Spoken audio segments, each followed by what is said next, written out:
Gandhi family के 3 सांसद इस वक्त संसद में हैं, लेकिन हैरानी है कि वक्फ बोर्ड पर सरकार को घेरने के मौके को इस परिवार ने सीरियस ही नहीं लिया। गांधी फैमिली का एक भी मेंबर लोकसभा या राज्यसभा में देश के मुसलमानों की आवाज नहीं बना। खुद को सेक्युलर कहने वाली पार्टी ने जब पूरी ताकत से संसद में विरोध किया, लेकिन गांधी फैमिली ने अपना मुंह बंद कर लिया। राहुल गांधी, जिनको हमेशा यह शिकायत रहती है कि उनको बोलने नहीं दिया जाता है, लेकिन जब वक्फ बिल लोकसभा में पेश हो रहा था तब राहुल गांधी कहां थे? तब राहुल गांधी ऐसे गायब थे जैसे कोई स्कूल का कमजोर स्टूडेंट एग्जाम वाले दिन छुट्टी मार लेता है। जिस मुद्दे पर राहुल गांधी के वोट बैंक को राहुल गांधी से सबसे ज्यादा उम्मीद थी, उस मुद्दे पर राहुल गांधी एक शब्द तक नहीं बोलते हैं। समझ नहीं आया, राहुल गांधी पार्ट टाइम विपक्ष के नेता हैं या फुल टाइम शहजादे? और आखिर में चप्पल पहनकर राहुल गांधी ऐसे वोट देने आए जैसे मानो पड़ोस की दुकान तक टहलने को निकले। उनके वोट बैंक वाले सोच रहे थे कि राहुल गांधी ना सही, प्रियंका गांधी तो वक्फ बिल पर जरूर बोलेंगी, लेकिन बहना भी दूर दूर तक नजर नहीं आई। और तो और राज्यसभा में बिल पेश होते वक्त कुछ बोलना तो दूर, मम्मी सोनिया गांधी तो पहुंची ही नहीं।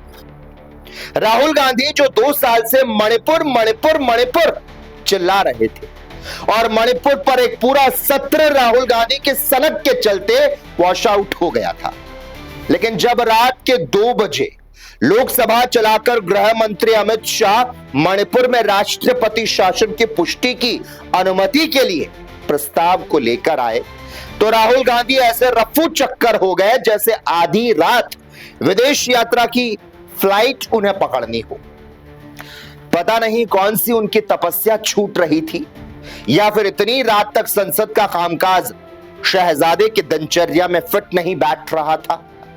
राहुल गांधी के रवैये से साफ है कि मणिपुर का मुद्दा राहुल गांधी के लिए सिर्फ राजनीतिक स्कोर बनाने का हथकंडा था। वक्फ बिल पास हुआ और उसके अगले ही दिन राहुल गांधी वही घिसी पिटी स्क्रिप्ट को लेकर हाजिर होते हैं। चाइना चीन, चाइना चीन। शायद राहुल गांधी ये भूल गए कि भारतीय जनता पार्टी के कार्यकाल में चीन को 1 इंच भी जमीन नहीं दी गई और कांग्रेस के कार्यकाल में चीन ने भारतीय क्षेत्र पर कब्जा किया था।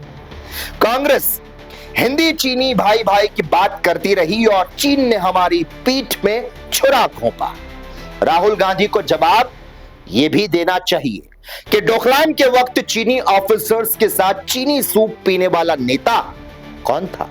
वो कौन सी संस्था है जिसने चीनी अधिकारियों से पैसे लिए? इस सवाल का जवाब नहीं दिया गया कि राजीव गांधी फाउंडेशन ने वो पैसे लिए थे या नहीं लिए थे और किस लिए लिए गए थे। एक तरफ जहां कांग्रेस के प्रवक्ता अपना गला फाड़ फाड़ कर टीवी चैनल पर बहस में शामिल हो रहे हैं, लेकिन कांग्रेस में बड़े नेता अपने मुंह संसद में खोलते तक नहीं। सवाल उठता है, जब कांग्रेस के बड़े नेताओं ने वक्फ बिल पर बोलने की जहमत ही नहीं उठाई तो फिर सरकार को दोष क्यों? या कहीं कांग्रेस इंपॉर्टेंट इश्यूज पर बहुत दिनों तक कंफ्यूज तो नहीं रहती? या क्या यह मान लिया जाए कि कांग्रेस की पॉलिसीज अल्पसंख्यकों को लेकर बदल रही है, या कांग्रेस भारतीय जनता पार्टी को मात देने की कोई नई रणनीति बना रही है?